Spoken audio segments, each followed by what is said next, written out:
నమస్తే అండి, welcome to my channel. నేను వెల్లి జగడ్ గారు. చాలా మంది మమ్మల్ని అడిగే క్వశ్చన్ ఏంటంటే, సార్ మేము లంసంగా మా దగ్గర అమౌంట్ ఉంది. సో అలా అమౌంట్ కనుక లంసంగా ఇన్వెస్ట్మెంట్ చేస్తే ఎక్కడ బాగుంటుంది, ఎక్కడ ఇన్వెస్ట్ చేస్తే బాగుంటుంది, మనకు అత్యధికంగా మంచి రిటర్న్స్ వచ్చే అవకాశం ఏమన్నా ఉందా అని అడుగుతున్నారండి.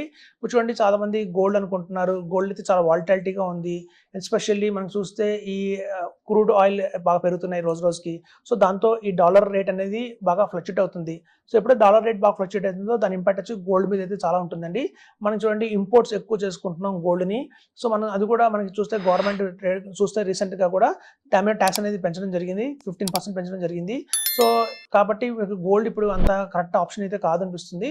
సో అలా చూస్తే మనకి ల్యాండ్స్లో చూస్తే మనకి లిక్విడిటీ అనేది ఉండదు. మనం కనుక ఇన్వెస్ట్మెంట్ చేస్తాం ఇవాళ 10 lakhs, 20 lakhs, 40 lakhs, కానీ ఏదైనా ఎమర్జెన్సీలో కనుక మనకు అవసరం వచ్చింది అంటే దాన్ని పార్షల్ విత్డ్రాల్ చేయలేము. అలాగే దాన్ని అమ్మడం కూడా కష్టంగానే ఉంది. సో అట్లా మనకి చూస్తే స్టాక్ మార్కెట్ చూసినా కూడా కొంచెం వాలటాలిటీ అయితే ఉంది. బట్ ఏంటంటే ఒక లాంగ్ టర్మ్లో కనుక మనం చూస్తే ఒక మంచి రిటర్న్స్ అయితే ఖచ్చితంగా వస్తాయని తెలుసు.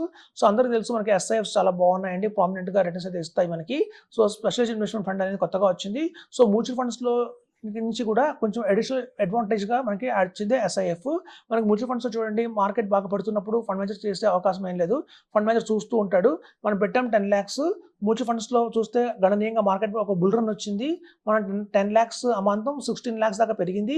కానీ అక్కడ ఏదైనా కరెక్షన్ వచ్చింది అంటే మాత్రం మళ్ళీ చూస్తుండగానే మన 16 lakhs అనేది దారుణంగా మళ్ళీ బ్యాక్ పడిపోవడం జరుగుతుంది. మళ్ళీ ఒక 10, 11 lakhsకి 12 lakhsకి అయితే వస్తుందండి. సో అలాంటివి కాకుండా ఇక్కడ SIFలో వచ్చిన స్పెషల్ ఏంటంటే మనకు ఆప్షన్ డెరివేటివ్స్ అనేది ఉంది. అందులో మనకి హెడ్జింగ్ అనేది ఒక కాన్సెప్ట్ ఉంది, అలాగే ఆర్బిట్రాజ్ అనేది ఒక కాన్సెప్ట్ ఉంది.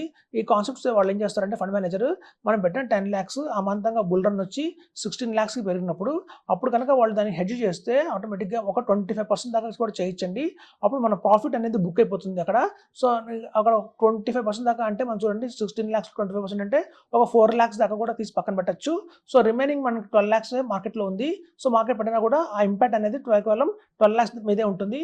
అన్లైక్ మనకి మ్యూచువల్ ఫండ్స్ అయితే 16 lakhs మీద మార్కెట్ ఇంపాక్ట్ ఉంటుంది.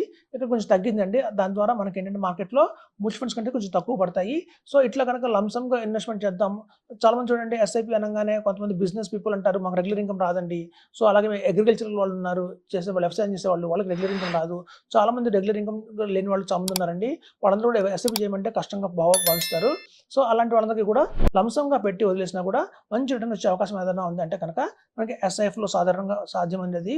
సో SIFలో కనుక మనం 50 lakhs కనుక లంసంగా ఇన్వెస్ట్మెంట్ చేసి కనుక ఒక 4.5 years to 5 years కనుక వెయిట్ చేస్తే అది 1 crore అయితే అవుతుందండి.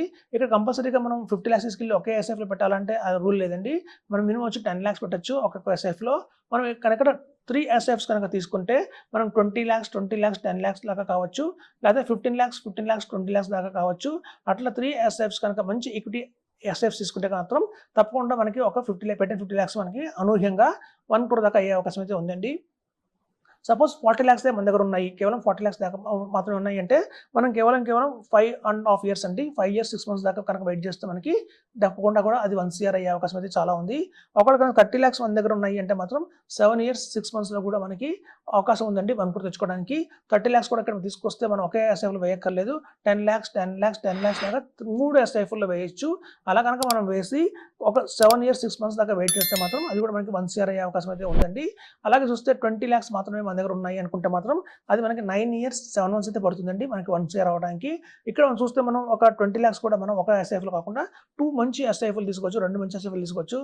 సో ఆ 2 మంచి SIFలో ఒకటి X100 తీసుకోవచ్చు, ఇంకోటి ఈక్విటీ తీసుకోవచ్చు, లేదా 2 X100 డిఫరెంట్ కంపెనీస్ నుంచి తీసుకోవచ్చు. ఇట్లా కనుక లంసంగా పెట్టి మనం వదిలేసినా కూడా మనకి ఒక 9 years 6 monthsలో మనకి 1 crore వచ్చే అవకాశం ఉంది. ఇప్పుడు చూడండి, మన పిల్లలు ఆల్రెడీ ఒక 9th class 10th classలో ఉన్నారు. ఒక నెక్స్ట్ రాబోయే 10 ఏళ్లలో ఒక పెద్ద ఖర్చు వచ్చే అవకాశం ఉంది అన్నప్పుడు కూడా ఇట్లా ప్లాన్ చేసుకోవచ్చండి. సపోజ్ ఎవరి దగ్గర ఒక 10 lakhs మాత్రమే ఉంది, నేను 10 lakhs మాత్రం లంసంగా ఇన్వెస్ట్మెంట్ చేస్తాను, నాకు ఎప్పుడు అది 1 crore అవుతుంది అంటే మాత్రం 14 years పడుతుందండి, 14 ఏళ్ళు పడుతుంది. ఇప్పుడు చూడండి, మనకు ఒక ఫార్ములా ఉంటుంది, అందరికీ తెలిసిన ఫార్ములా ఏంటంటే 72/I = N అంటారు. ఇదేం చెప్తుందంటే, సపోజ్ కనుక నేను బ్యాంకులో ఇవాళ ఒక 1 lakh పెట్టాను, 10 lakhs పెట్టాను, ఎప్పుడు నాకు డబుల్ అవుతుంది అని ఒక క్వశ్చన్ అయితే ఉంటుందండి. సాధారణంగా మనం పెట్టిన అమౌంట్ డబుల్ ఎప్పుడు అవుతుంది అనేది ఒక క్వశ్చన్ ఉంటుంది. సో ఇప్పుడు చూడండి, సాధారణంగా మనం బ్యాంకులో చూస్తే 7% తీసుకుందాం, 6.5% అలా ఉంది. లేకపోతే రాబోయే రోజుల్లో కొంచెం ఇన్ఫ్లేషన్ పెరగచ్చు అంటున్నారు. తద్వారా కనుక ఒక రేట్ ఆఫ్ ఇంట్రెస్ట్ పెరిగి బ్యాంకులో 7% కనుక అయింది అనుకోండి, 72/I = N అనాలి. అంటే కనుక I అంటే ఇంట్రెస్ట్, ఇక్కడ 72 కింద I పెడితే అంటే 72 కింద 7 పెడితే మనకు ఆన్సర్ 10 వస్తుందండి. అంటే దాని అర్థం ఏంటంటే 10 ఏళ్లలో మనకు డబుల్ అవుతుందని అర్థం. బ్యాంక్‌లో ఎఫ్‌డి ఏస్తే ఇప్పుడు మనం పెట్టిన 10 లక్షలు మనకు 10 సంవత్సరాలు ఆగిన తర్వాత బ్యాంక్‌లో 20 లాక్స్ మాత్రమే అవుతుందండి. కానీ ఇక్కడ మనం కనుక 10 లక్షలు పెట్టి ఇది కనుక మనం 14 ఇయర్స్ దాకా ఇంకొక అడిషనల్ ఒక 4 ఇయర్స్ కనుక వెయిట్ చేస్తున్నాం కాబట్టి మనం చేసినందువల్ల మనకి వచ్చేది ఎంత అంటే 1 క్రోర్ అండి, 1 క్రోర్. సో కాబట్టి ఒక మంచి ఆప్షన్ అని చెప్తున్నాను నేను. సో అదండి, మనం కనుక లంసమ్‌గా మన దగ్గర అవైలబిలిటీలో ఉంది అమౌంట్, దాన్ని మనం కనుక క్రమబద్ధంగా ఇన్వెస్ట్‌మెంట్ చేసి రాబోయే రోజుల్లో 1 క్రోర్ తెచ్చుకోవాలి అంటే మాత్రం ఇన్ని ఆప్షన్స్ అయితే మనకు అవైలబిలిటీలో ఉన్నాయని చెప్తున్నాను. థాంక్స్.